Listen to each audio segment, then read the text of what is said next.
ಬೆಳಿಗ್ಗೆ ಜಲ್ದಿ ಎದ್ದು ನನಗೆ ಸಾಕು ಹೋಗೈತಿ. ಆದರೂ ಕೂಡ ಅದನ್ನು ಖುಷಿ ಪಡ್ತೇನೆ ನಾನು. ಇವತ್ತು ನಾನು ಚಹಾ ಕುಡಿಯೋಕೆ ಹೊಂಟೇನಿ. ಚಹಾ ಕುಡಿದ್ರ ಮುಖಾಂತರ ಈಗ ನಾನು ಆಲ್ರೆಡಿ ಒಂದು ಸ್ಟಡಿ ಸೆಷನ್ ಕಂಪ್ಲೀಟ್ ಮಾಡೀನಿ. ಈಗ ಜಸ್ಟ್ ನಾನು ಓದ್ಬೇಕಂತಂದ್ರೆ ನಡಕ್ಕೆ ಒಂದು ಸ್ವಲ್ಪ ಬ್ರೇಕ್ ತೊಗೊಂಡು ಚಹಾ ಕುಡಿದು ಈಗ ನಾನು ಚಹಾ ಕುಡಿಯೋಕೆ ಹೊಂಟೇನಿ. ಈಗ ಬಂದ್ಬಿಟ್ಟು ದುರ್ಗಾದರ್ಶಿನಿ ಅಂತ ಒಂದು ಹೋಟೆಲ್ ಇದೆ. ನೀವು ನೋಡ್ತಾ ಇದ್ದೀರಿ ಇಲ್ಲಿ ದುರ್ಗಾದರ್ಶಿನಿ ಹೋಟೆಲ್ ಒಳಗೆ. ಇದು ನಾನು ತೋರಿಸ್ತಾ ಇದ್ದೀನಿ. ಸರ್ ಒಂದು ಚಹಾ ಕೊಡು.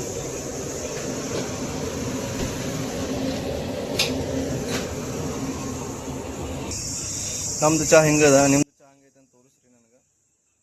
ಜಸ್ಟ್ ಚಹಾ ಕುಡ್ದ ಮತ್ತೆ ಲೈಬ್ರರಿಗೆ ಹೊಂಟೇನಿ. ಅಂದ್ರೆ ನಡಕ್ ಹಿಂಗೆ ನಾವು ಸ್ವಲ್ಪ ಏನಾದರೂ ರೆಸ್ಟ್ ತಗೊಳ್ಳೋದು ಮತ್ತು ಹೊರಗೆ ಹೋಗಿ ಮಾಡೋದ್ರಿಂದ ನಮಗೂ ಕೂಡ ಫ್ರೆಶ್ ಅಪ್ ಆಕೈತಿ. ಮತ್ತು ನಾವು ಚೆನ್ನಾಗಿ ಓದ್ಬೋದು. ಸುಮ್ಮನೆ ಹಂಗೆ ನಮ್ಗೆ ಅರ್ಥ ಆಗಲಿಲ್ಲ, ಮನಸ್ಸಿಲ್ಲ ಅಂತಂದ್ರೆ ಓದೋದು ನನ್ನ ಪ್ರಕಾರ ಅಷ್ಟೇನು ಯೂಸ್ ಇಲ್ಲ ಅನ್ಕೊಳ್ತೀನಿ ನಾನು. ದಿನಾಲೂ ನಾವು ಏನು ಒಂದು ರುಟೀನ್ ಇರ್ತದಲ್ಲ, ಆ ರುಟೀನಿಗೆ ಫಿಕ್ಸ್ ಆಗ್ಬೇಕು.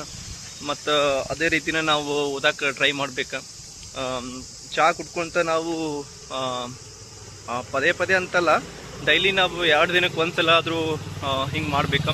ಒಂದ್ಸಲ ನಾನು ಏನು ಮಾಡ್ತೀನಿ ಅಂತಂದ್ರೆ ಜಸ್ಟ್ ವಾಕ್ ಹೋಗ್ತೀನಿ, ಒಂದು 10 ನಿಮಿಷ ವಾಕ್ ಹೋಗಿ ಮತ್ತೆ ರಿಟರ್ನ್ ಬಂದು ಮತ್ತೆ ಓದ್ತೀನಿ. ಹಿಂಗೆ ಮಾಡ್ತೀನಿ ನಾನು. ಅಂದರೆ ನಡಕ್ಕೆ ಹಿಂಗೆ ನಾವು ಫ್ರೆಶ್ ಅಪ್ಪನ್ನು ತೊಗೋಬೇಕು ಮತ್ತು ಅದನ್ನು ನಾವು ಯೂಸ್ ಮಾಡ್ಕೋಬೇಕು. ನೀವು ಕೂಡ ಯೂಸ್ ಮಾಡಿರಿ. ಒಂದೊಂದ್ಸಲ ಅನಿಸ್ತದೆ ಬೇಡ ಅಂತ, ಬಟ್ ನಡಕ್ಕೆ ನೀವು ಅಫ್ಕೋರ್ಸ್ ರೆಸ್ಟ್. ಈಗ ನನ್ನ ಲೈಬ್ರರಿ ಬಂತು, ನಾನು ಲೈಬ್ರರಿ ಹೊಂಟೇನಿ. ಈಗ ಮತ್ತೆ ನಾನು ಒಂದು 2 ತಾಸು ಓದ್ತೀನಿ. ಓದಿ ಮತ್ತೆ ಬೆಳಗಿನ ಏನು ಬ್ರೇಕ್ಫಾಸ್ಟ್ ಇದೆಯಲ್ಲ, ಬ್ರೇಕ್ಫಾಸ್ಟನ್ನು ಮುಗಿಸ್ಕೊಳ್ತೀನಿ. ಅದು ನೋಡತ್ತೀರಿ ನೀವು, ಇದು ನಮ್ಮ ಲೈಬ್ರರಿ. ಸಾಮಾನ್ಯವಾಗಿ ನಾವು ಮಾರ್ನಿಂಗ್ ಬೇಗನೆ ಎದ್ದಿರ್ತೀನಿ. ಅದ್ರ ಜೊತೆಗೆ ಎಷ್ಟು ಕೆಲಸ ಆಗುತ್ತೋ ಅಷ್ಟು ಕೆಲಸ ಮಾಡ್ಕೊಳ್ತೀನಿ. ಅಂದರೆ ಓದ್ತೀನಿ, ಮತ್ತು ಒಂದು ಸ್ವಲ್ಪ ನಡುವೆ ಗ್ಯಾಪ್ ತೊಗೊಳ್ತೀನಿ, ಮತ್ತು ಓದ್ತೀನಿ. ಹಿಂಗೆ ಮಾಡೋದ್ರಿಂದ ಏನಾಗುತ್ತೆ, ನಾವು ಮಾಡೋ ಕೆಲಸವನ್ನು ಸ್ಪಷ್ಟವಾಗಿ ಮತ್ತು ಇನ್ನೂ ಚಂದ ಮಾಡ್ಬೋದು ಅಂತ ನನಗೆ ಅನಿಸ್ತದೆ. ಲೈಬ್ರರಿ ಬಂತ.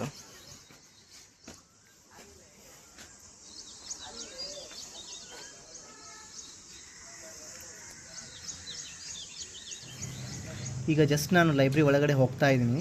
ಇವಾಗ ನಂದು 2ನೇ ಸೆಷನನ್ನು ಸ್ಟಾರ್ಟ್ ಮಾಡತ್ತೀನಿ ನಾನು. ನೀವು ನೋಡ್ತಾ ಇದ್ರಿ, ಎಲ್ಲರೂ ಕೂಡ ಹುಡುಗರು ಬಂದು ಓದ್ತಾಯಿದ್ರು. ಅದರೊಳಗಡೆ ಈಗ ನಾನು ಜಸ್ಟ್ ನನ್ನ ಕ್ಯಾಬಿನ್ಗೆ ಹೋದೆ, ಸ್ಟಡಿ ಕ್ಯಾಬಿನ್ಗೆ. ಈಗ ನಾನು ಈಗಾಗಲೇ ನಾನು ಮಾರ್ನಿಂಗ್ ಸೆಷನಲ್ಲಿ ನಾನು ಏನು ಮಾಡಬೇಕಂತ ಅಂದ್ಕೊಂಡಿರ್ತೀನಿ ಅದನ್ನು ನಾನು ಸ್ಟಾರ್ಟ್ ಮಾಡ್ತೀನಿ. ಒಂದು ಸೆಷನ್ ಆಲ್ರೆಡಿ ಮುಗ್ದೈತಿ, ಅಂದರೆ ಒಂದು ಸ್ಟಡಿ ಸೆಷನ್ ಮುಗ್ದದ. 2ನೇ ಸ್ಟಡಿ ಸೆಷನ್ ಒಳಗಡೆ ನಾನು ಸಾಮಾನ್ಯವಾಗಿ ಏನು ಫಸ್ಟ್ ಸೆಷನ್ ಒಳಗೆ ಏನು ಓದಿದ್ನಲ್ಲ ಅದರದ್ದು ಒಂದಿಷ್ಟು ಟೆಸ್ಟ್ಗಳನ್ನು ಅಟೆಂಡ್ ಮಾಡ್ತಿರ್ತೀನಿ. ನಾನು ಟೆಸ್ಟ್ಗಂತ ಟೆಕ್ಸ್ಟ್ ಬುಕ್ ಅನ್ನೋ ಒಂದು ಆ್ಯಪ್ ಇದೆ. ಆ ಆ್ಯಪ್ನೊಳಗಡೆ ನಾನು ಎಕ್ಸಾಮ್ಸ್ಗಳನ್ನೆಲ್ಲ ಕೊಡ್ತಿರ್ತೀನಿ. ಹಂಗೆ ಕೊಡೋದ್ರಿಂದ ಏನಾಗುತ್ತೆ, ನಾನು ಓದಿರುವಂಥ ಒಂದು ಕಾನ್ಸೆಪ್ಟ್ ಏನಾಗುತ್ತೆ ಕ್ಲಾರಿಟಿ ಆಗುತ್ತೆ. ಮತ್ತು ನಾನು ಯಾವುದು ಕಾನ್ಸೆಪ್ಟ್ ನನಗೆ ತಿಳಿದಿಲ್ಲ, ನಾನು ಎಲ್ಲಿ ನಾನು ಅರ್ಥ ಮಾಡ್ಕೊಳ್ಳಿಕ್ಕೆ ಆಗತ್ತಿಲ್ಲ ಅನ್ನೋದು ನನಗೆ ಗೊತ್ತಾಗುತ್ತೆ. ಮತ್ತು ನಾನು ಅದನ್ನು ಮತ್ತೆ ಬುಕ್ಕನ್ನು ತೆಗೆಯೋದ್ರ ಮುಖಾಂತರ ನೋಡ್ತಿರ್ತೀನಿ. ಅಂದರೆ ಪ್ರತಿ ಸಲ ನಾವು ಪರೀಕ್ಷೆಯನ್ನು ಕೊಡೋತಾಗ ನಮ್ಗೆ ಗೊತ್ತಾಗುತ್ತೆ ನಮ್ಮ ಕಡೆ ಎಷ್ಟು ಎಬಿಲಿಟಿ ಇದೆ, ಮತ್ತು ನಾನು ಎಷ್ಟು ಅರ್ಥ ಮಾಡ್ಕೊಂಡೀನಿ, ಮತ್ತು ಇನ್ನೂ ಏನು ಓದಬೇಕಾಗಿದೆ ಅನ್ನೋದು. ಸಾಮಾನ್ಯವಾಗಿ ನಾವು ಸುಮ್ಮನೆ ಹಾಗೆ ಓದ್ತಾ ಹೋದಂಗೆ ನಾವು ಎಲ್ಲಿ ತಪ್ಪು ಮಾಡತ್ತೀವಿ ಅನ್ನೋದು ನಮ್ಗೆ ಗೊತ್ತಾಗಲ್ಲ. ಅದಕ್ಕೆ ಬಹಳ ವಿದ್ಯಾರ್ಥಿಗಳು ಹೇಳ್ತಿರ್ತಾರೆ, ಇವನ್ ಯಶಸ್ಸು ಪಡೆದಂತಹ ವೀರರಿರ್ತಾರಲ್ಲ ಅವ್ರು ಹೇಳ್ತಾರೆ, ಸಾಧ್ಯವಾದಷ್ಟು ನೀವು ಮಾಕ್ ಟೆಸ್ಟ್ಗಳನ್ನು ಕೊಡ್ರಿ, ಪರೀಕ್ಷೆನ ಬರೀರಿ, ಎವ್ರಿ ವೀಕ್ಲಿ ಬರೀರಿ ಅಂತ ಹೇಳ್ತಾರೆ. ಬಟ್ ನಾನು ಆಯಾ ಚಾಪ್ಟರ್ ವೈಸ್ ನಾನು ಮಾಕ್ ಟೆಸ್ಟ್ಗಳನ್ನ ಕೊಡ್ತಿರ್ತೀನಿ.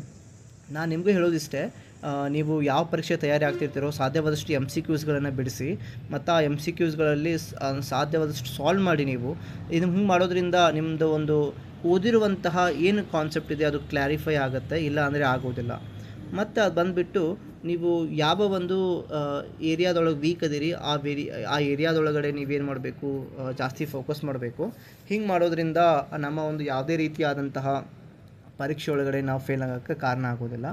ಮತ್ತು ದಿನಾಲೂ ನಾವು ಅನಲೈಸ್ ಮಾಡ್ಕೋಬೇಕು ನಮ್ಮಷ್ಟಕ್ಕೆ ನಾವು, ಇವತ್ತು ಏನು ಕಲ್ತೀನಿ, ನಾನು ಏನು ಮಾಡತ್ತೀನಿ ಅಂತ.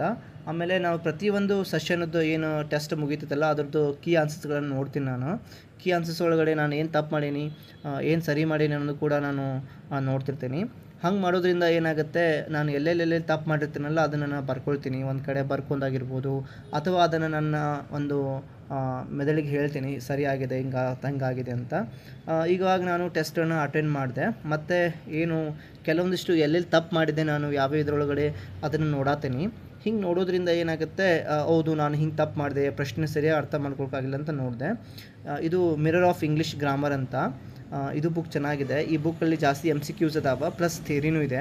ನಾನು ಎರಡೂ ಕೂಡ ಇದು ಮಾಡ್ತೀನಿ. ಸಾಮಾನ್ಯವಾಗಿ ನಂದು ಇಂಗ್ಲೀಷ್ ಗ್ರಾಮರ್ ಅಂದರೆ ನಂದು ಆ್ಯಸ್ ಎ ಇಂಗ್ಲೀಷ್ ಟೀಚರ್ ಆಗಿರೋದ್ರಿಂದ, ಅಥವಾ ನಾನು ಇಂಗ್ಲೀಷ್ ಅಸಿಸ್ಟೆಂಟ್ ಪ್ರೊಫೆಸರ್ ಆಗಬೇಕಾಗಿರೋದ್ರಿಂದ, ಅಥವಾ ಬೇರೆ ನಾನು ಅದನ್ನು ಮಾಡ್ತಾಯಿರ್ತೇನೆ. ಇವಾಗ ನಾನು ಮಧ್ಯಾಹ್ನ ಊಟ ಮಾಡಿ ಆದಮೇಲೆ ಸಂಜೆ ನಮ್ಮ ಗೆಳೆಯರ ಜೊತೆ ನಾನು ವಾಕ್ ಮಾಡೋಕ್ಕೆ, ಜೊತೆಗೆ small exercise ಮಾಡೋಕ್ಕಂತಂದು KUD ಯೂನಿವರ್ಸಿಟಿಯಲ್ಲಿರುವಂಥ ಪ್ಲೇಗ್ರೌಂಡಿಗೆ, Rani Chennamma ಪ್ಲೇಗ್ರೌಂಡಿಗೆ ಬಂದೇನಿ. ಎಲ್ಲರೂ ನೋಡಿ ಎಷ್ಟು ಚೆನ್ನಾಗಿ ಓಡಾಡ್ತಾರಲ್ಲ, ಅವ್ರ ಜೊತೆ ನಾನು ಓಡ್ತಿರ್ತೀನಿ, ಕೆಲವೊಂದು ಸಲ ವಾಕ್ ಮಾಡ್ತಿರ್ತೀನಿ. ಹಿಂಗೆ ಮಾಡೋದ್ರಿಂದ ನಮ್ಮ ಮನಸ್ಸಿಗೆ ಒಂದು ಉಲ್ಲಾಸ ಆಗಿರ್ಬೋದು, ಮತ್ತು ನಾವೇನೋ ಒಂದು ಖುಷಿಯಲ್ಲಿ ಜೀವನ ಕಳಿತೀವಿ ಅಂತ ಯಾವುದೂ ನಮ್ಗೆ ಬೇಸರ ಆಗೋದಿಲ್ಲ. ಮತ್ತು ನಮ್ಮ ಇಡೀ ದಿನ ಹೆಂಗಾಗಿರ್ತೈತಿ ಅಂತಂದರೆ ನಾವು ಚೆನ್ನಾಗಿ ಕಳೀತಾ ಇರ್ತೀವಿ ಅನ್ನುವಂಥ ಒಂದು ಮನೋಭಾವನೆ ಬರ್ತಾ ಹೋಗ್ತದೆ. ಅದಕ್ಕೋಸ್ಕರ ನಾನು ಹೀಗೆಲ್ಲ ವಾಕ್ ಮಾಡೋದು ಇನ್ನು ಇದರೊಳಗಡೆ ಎಲ್ಲ ಬ್ಯುಸಿ ಆಗಿರ್ತೀನಿ. ಮತ್ತು ಇದ್ರ ಜೊತೆಗೆ ಹಿಂಗೆ ಡೈಲಿ ನಾವು ಹಿಂಗೆಲ್ಲ ಮಾಡೋದ್ರಿಂದ ನಾವು ಬೇಗನೆ ಮಲ್ಕೊಳ್ಳಿಕ್ಕೆಲ್ಲ ಸಾಧ್ಯ ಆಗುತ್ತೆ. ಮತ್ತು ಮಕ್ಕೊಂಡಾದ್ಮೇಲೆ ಬೆಳಗ್ಗೆ ಬೇಗನೆ ಏಳ್ಬೋದು. ಇಲ್ಲ ಅಂತಂದ್ರಿಲ್ಲ, ನಮ್ಮ ಗೆಳೆಯರೆಲ್ಲ ಮೊಬೈಲ್ ಯೂಸ್ ಮಾಡ್ತಾಯಿದ್ರು ಕೂತ್ಕೊಂಡು. ಅವ್ರ ಜೊತೆ ನಾನು ಸ್ವಲ್ಪ ಹರಟೆ ಹೊಡೆದೆ.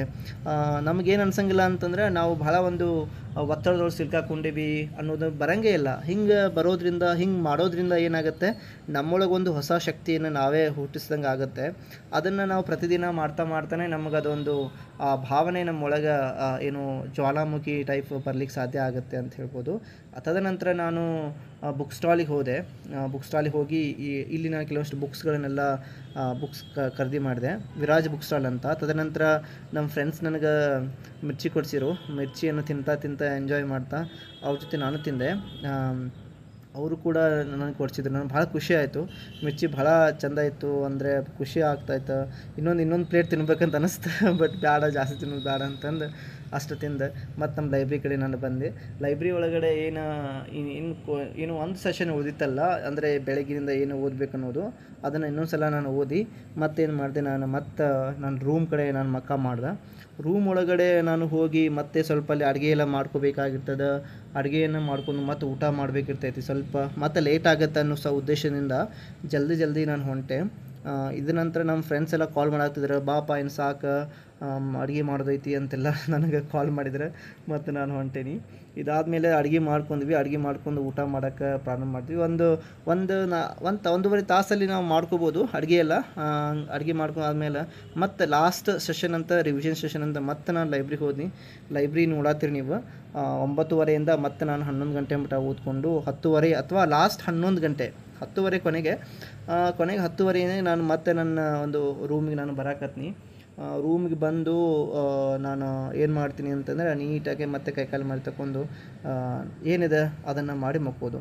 ಇದು ಜೊತೆಗೆ ದಾರಿ ಒಳಗಡೆ ನಮಗೆ ಅನ್ನಿಸ್ತಿರ್ತದೆ, ಈ ಚೆನ್ನಾಗಿ ನಮ್ಮ ದಿನ ಹೋಯಿತು, ಚೆನ್ನಾಗಿ ಕಲಿತೆ ಮಾಡಿದೆ ಅಂತ, ಓದಿದೆ ಅಂತ ಅನ್ನೋವಂಥ ಒಂದು ಫೀಲ್ ನಮಗೆ ಬರಬೇಕು. ಹಂಗೆ ಬಂದಾಗ ಮಾತ್ರ ನಾವು ಧಾರವಾಡದಾಗ ಇರೋದಕ್ಕೂ ನಾವು ಮಾಡೋದಕ್ಕೂ ಒಂದಕ್ಕೊಂದು ಏನು ಅನ್ನಿಸ್ತದೆ ಅಂತಂದ್ರೆ ಸಂಬಂಧ ಇರ್ತದೆ. ಮತ್ತು ನಾವು ಯಾವಾಗಲೂ ಕೂಡ ನಮ್ಗೆ ಅನ್ಸಂಗಿಲ್ಲ ನಾನು ಯಾಕೆ ಬಂದೇನಿ ಇಲ್ಲಿ, ಏನು ಮಾಡತ್ತೀನಿ ಅಂತ.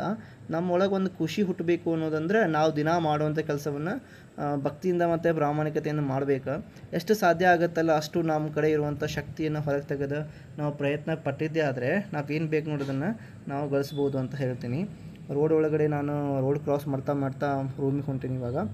ಮತ್ತು ರೂಮ್ಗಳಿಗೆ ಹೋಗಿ ಅಲ್ಲಿ ನಾನು ಏನು ಇದ್ದಂಥ ಕೆಲಸನ ಮತ್ತೆ ಮಾಡಬೇಕಂತಂದರೆ ಏನಿಲ್ಲ, ರಾತ್ರಿ ಸ್ವಲ್ಪ ಮಲ್ಗೋಕ್ಕಿಂತ ಮೊದಲಿಗೆ ನಾನು ಏನು ಮಾಡ್ಬೋದು, ಮತ್ತು ನಾಳೆ ಇವತ್ತು ನಾನು ಏನು ಮಾಡಿದೆ ಅನ್ನೋದನ್ನು ನನ್ನಷ್ಟಕ್ಕೆ ನಾನೇ ಮತ್ತೆ ನೆನಪಿಸ್ಕೊಳ್ತೀನಿ. ನಾನು ಈಗ ನಮ್ಮ ರೂಮ್ ಒಳಗೆ ಹೋಗ್ತಾ ಇದ್ದೀನಿ, ನೋಡ್ತಾ ಇದ್ದೀರಿ ನಮ್ಮದು ಮೇಲಿನ ಫ್ಲೋರ್ ಇರೋದ್ರಿಂದ ನಾನು ಮೇಲೆ ಹೋಗ್ತಾ ಇದ್ದೀನಿ. ಇದು ಕೆಳಗಿನ ಗ್ರೌಂಡ್ ಫ್ಲೋರು. ಅದ್ರ ಜೊತೆಗೆ ಹೆಂಗಿರ್ತದೆ ಅಂತಂದರೆ ಮತ್ತೆ ಮುಂದಿನ ವಿಡಿಯೋದೊಳಗೆ ನಾನು ಇನ್ನೂ ಏನು ಮಾಡ್ಬೋದಿತ್ತು, ಯಾವ ರೀತಿ ಒಳಗಡೆ ನೀವೆಲ್ಲ ಮಾಡಿರಿ ಅನ್ನೋದನ್ನು ಹೇಳ್ತೀನಿ. ಉದ್ದೇಶ ಹೆಂಗಿರಬೇಕು ಅಂತಂದರೆ ಚೆನ್ನಾಗಿ ಓದುವಂಥ ಉದ್ದೇಶ ಇರಬೇಕು, ಮತ್ತು ನಮ್ಮ ಗುರಿ ಹೆಂಗಿರಬೇಕು ಸ್ಪಷ್ಟವಾಗಿರಬೇಕು, ಮತ್ತು ನಾವು ಮಾಡುವಂಥ ಕೆಲಸ ದಿನ ಮಾಡಬೇಕು. ಇವೆಲ್ಲ ಇದ್ದರೆ ನಾವೇನು ಬೇಕಾದ್ರೂ ಸಾಧಿಸ್ಬೋದು. ನಮ್ಮ ಫ್ರೆಂಡ್ಸ್ ಕೂಡ ಅದಾರ ಇಲ್ಲಿ, ಅವರು ಕೂಡ ಇನ್ನೇನು ಮಲ್ಕೋಬೇಕಂತಂದು ಹಾಸಿಗೆ ಎಲ್ಲ ಹಸತರ ನಮ್ಮ ಬೋರ್ಡ್ ನೋಡ್ತೀರಿ ನೀವು ಬರೆಯೋದು. ಇದಿಷ್ಟು ಇವತ್ತಿನ ದಿನದ ಮಾಹಿತಿ ಆಗಿತ್ತು. ಮತ್ತು ಮುಂದಿನ ಯಾವ ವಿಷಯದ ಬಗ್ಗೆ ಮಾತಾಡಬೇಕು, ನಾನು ಮಾಡಬೇಕು ವಿಡಿಯೋ ಅನ್ನೋದನ್ನು ಕೆಳಗಿನ ಕಮೆಂಟ್ ಬಾಕ್ಸಲ್ಲಿ ಕಮೆಂಟ್ ಮಾಡಿರಿ. ನಾನು ಅದ್ರ ಬಗ್ಗೆ ವಿಡಿಯೋ ಮಾಡ್ತೀನಿ. ನಮಸ್ಕಾರ. ಮತ್ತೆ ಮುಂದಿನ ಸಿಗ್ತೀನಿ. ನಮಸ್ತೆ.